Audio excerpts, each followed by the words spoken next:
Hey everyone, welcome back to the channel. Have you ever wondered what it takes to become one of the top federal prosecutors in the country?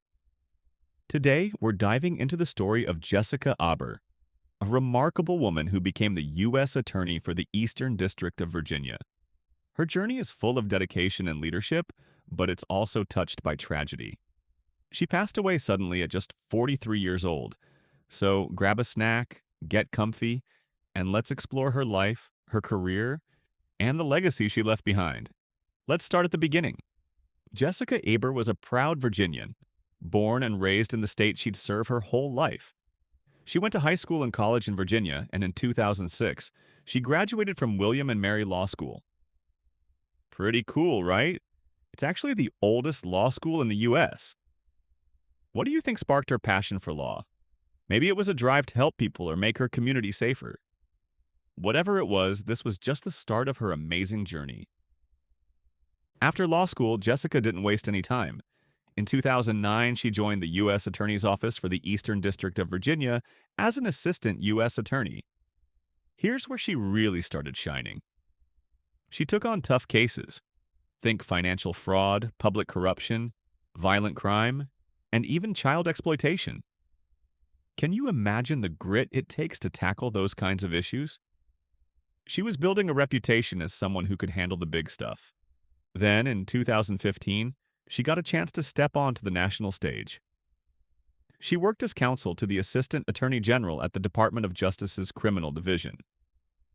This gig gave her a bigger view of how justice works across the country. How do you think that shaped her? I bet it made her even more determined. When she came back to Virginia, she leveled up again, becoming the deputy chief of the criminal division. Now she wasn't just prosecuting cases, she was leading other prosecutors and helping set the direction for the whole team. It was like she was training for the main event, and that main event came in 2021. President Joe Biden picked Jessica to be the U.S. Attorney for the Eastern District of Virginia. Here's the wild part. The Senate confirmed her unanimously. Everyone, Democrats and Republicans, agreed she was the right person for the job. What does that tell you about her? To me, it screams respect.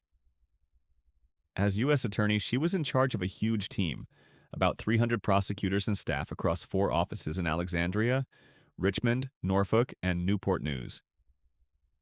Her district covered some seriously important places like Northern Virginia, the Pentagon, and even CIA headquarters.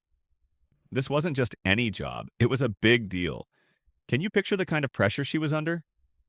Okay, let's zoom out for a sec. You might be wondering, why is this district such a big deal? Well, it's not your average place. It covers the Pentagon, CIA headquarters, and other key spots. That means Jessica's team handled huge cases. Think national security, terrorism, and government corruption. It's like the front line of justice for the whole country. How does that kind of work affect all of us? It's pretty mind-blowing when you think about it. But here's where the story takes a sad turn. On March 22, 2025, Jessica was found dead at her home in Alexandria, Virginia. She was only 43. The police got a call about an unresponsive woman, and when they arrived, it was her. They're still investigating what happened, so we don't know the full story yet. She'd just resigned 2 months earlier, right after President Trump took office in January 2025. It's so sudden. How do you even process something like that? When the news broke, people were heartbroken. Her colleague, Eric Siebert, the new U.S. Attorney, said, "We are heartbroken beyond words. She was unmatched as a leader, mentor, and prosecutor, and she's simply irreplaceable as a human being." Virginia Attorney General Jason Miyares added that her work with Ceasefire Virginia and her career in public service made a huge impact. Jessica's legacy? It's all about dedication and making a difference. She set a high bar for what it means to serve justice, and she inspired everyone around her. How do you think her example will shape the next generation of lawyers? I'd say she left a mark that's going to last. So there you have it, Jessica Aber's story. From a Virginia law student to a top U.S. attorney, she showed what hard work and heart can do. Even though she's gone, her legacy lives on in the lives she touched and the safety she helped build. What's one thing you'll take away from her story? Let me know in the comments. Thanks for watching, and if you like this, give it a thumbs up and subscribe for more stories like this. See you next time.